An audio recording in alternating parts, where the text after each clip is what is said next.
E aí, pessoal, preparados para uma história de arrepiar as penugens? Tomás, um gatinho vira-lata das quebradas, vivia nas ruas escuras, sonhando com uma vida melhor, tipo ganhar na Mega Sena. Num dia de sol, ele viu o Félix Gourmet, o famoso chefe gatuno do YouTube, sabe? Tipo o Edu Guedes dos bichanos. A esperança brotou no coraçãozinho dele. O Félix viu algo especial no Tomás e deu a ele uma barraquinha de peixe frito, humildezinha, mas cheia de potencial.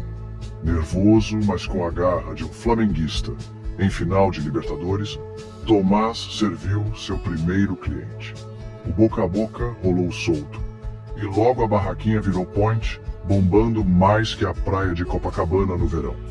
Avançando no tempo, Tomás agora comanda o império do peixe frito, empregando uma penca de gatos e retribuindo à comunidade que acreditou nele pura gratidão. Com o Félix do lado, tipo Pelé e Coutinho, Tomás curte a vista da sua varanda luxuosa, saboreando a jornada das ruas estreitas ao topo do mundo.